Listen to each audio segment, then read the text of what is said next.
Activated. Analyzing. Update complete. Hey guys, today's video is dedicated to a fan of the channel by the name of Mike the Birdman Dodd. Mike recently had some good news. Well, I guess he had it about a month ago. Man, I suck at doing these things on time. And is a huge fan of BattleTech. So this is a congratulations towards his good fortune. Congratulations, buddy. When researching the history of BattleTech, I'm finding that it isn't the easiest universe in the world to break down. The lore is massive, the factions diverse, and like most all series, when you get into the board games and the video games, they contradict each other. Of course, I'm sure there will be someone in the comments to tell me which are the definitive games, and what is canon, how could you even miss this, and what is definitively there if you only looked. I always look forward to the comments my loyal fanbase leaves, especially when the criticism is given with inarticulate and misspelled curse words. So, there's that. But on to the mech itself, the Timberwolf was designed and constructed during the Third Succession War. At this time, most planets and governments were experiencing extreme resource shortages and a loss of both technology and an understanding of how to use the technology that survived. In fact, civilizations that had thriving infrastructures, top-of-the-line war machines, and tech that rivaled the imagination were soon reduced to 21st century technology, or even worse, in only the sum of 3 different wars. Not only did most planets and empires not have the ability to repair the mechs they had, they lacked the ability and knowledge to build new ones. War had been a constant. More and more, the entirety of the universe was regressing. This would be one of the reasons why the introduction of the Timberwolf would be so vital. Designed and constructed by Clan Wolf, this mech, like the Gargoyle and Naga, would replace the aging Woodsman. The design of the Timberwolf was instantly popular and became sought after by other clans during the time.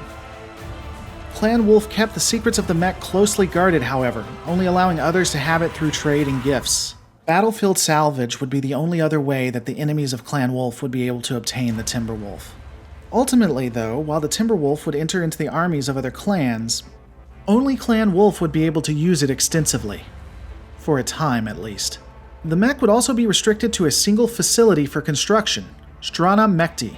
And I'm sure I'm saying that right, so let me know in the comments below how it's actually supposed to be said.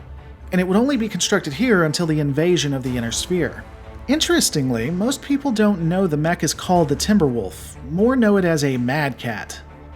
This name was coined by Inner Sphere commanders who had never seen anything like it when they met it in battle. It was given the name of Mad Cat due to the Timberwolf's design more looking like a marauder, which goes by Mad, and a catapult, which goes by Cat. Thus, Mad Cat. The Timberwolf, in the short term, was somewhat of a game changer. The mech was faster and more heavily armed than what Inner Sphere tacticians and commanders thought possible. It was vastly more powerful than the before-mentioned Marauder and Catapult, but could use its speed and firepower to engage an enemy at any range of its choosing.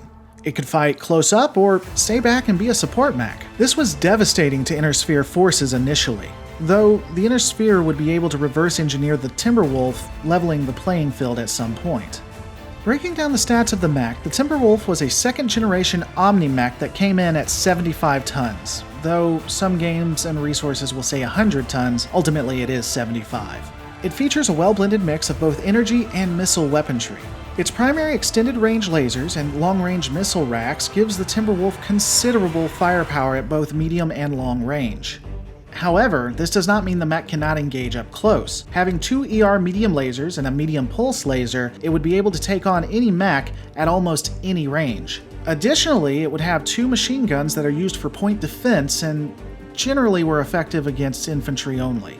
The mech would have 10 alternate configurations and 3 specialized configurations based on specific heroes and villains of the BattleTech Universe. This is at least, of course, according to Sarna. As much as I love that sweet YouTube gold, I'm only going to point out 2 custom configurations that I found pretty interesting. You can go to the link below, again from Sarna, to see all of the configurations. The first configuration is named Pride. This configuration was, of course, famously used by Star Colonel Aiden Pride. Its primary long-range weapon would be a pair of ER long-range lasers, which are complemented with 2 LRM-20s, long-range missiles. In close combat, the mech would have 2 ER medium lasers and an ER small laser. It would additionally have 4 jump jets, allowing a ton of maneuverability. There was also a custom variant known as the quote-unquote Bounty Hunter variant, which was, wait for it, named after an infamous bounty hunter. Surprise, surprise. It had 2 large pulse lasers on either arm, 2 medium pulse lasers in the right and left torso, and a clan light tag in the center. The mech would additionally be outfitted with a light active probe, ECM suite, and targeting computer. This would allow for both stealth and accuracy. The Timberwolf is one of the most well-known mechs, both with fans of the universe and normies who either play the game or even those who haven't. What are your thoughts on the Timberwolf? Let me know in the comments below, and additionally let me know if you guys like me doing BattleTech breakdowns. Based on how many people watch, comment, and like will determine future videos. And while we're on that topic, additionally, this channel is completely fan-funded and the main way I take care of my kids. If you'd like to ensure that I can continue to do this and not become a normie myself, consider becoming a patron for as low as $1 a month. You'll get behind the scenes, as well as the ability to see videos like this that have additional material. Want to show everyone your love of the Lore Reloaded? Check the description to buy a tee from T Republic. Again, everything helps. Guys, don't forget to rate, comment, and subscribe, and I'll see you on the next Lore Reloaded.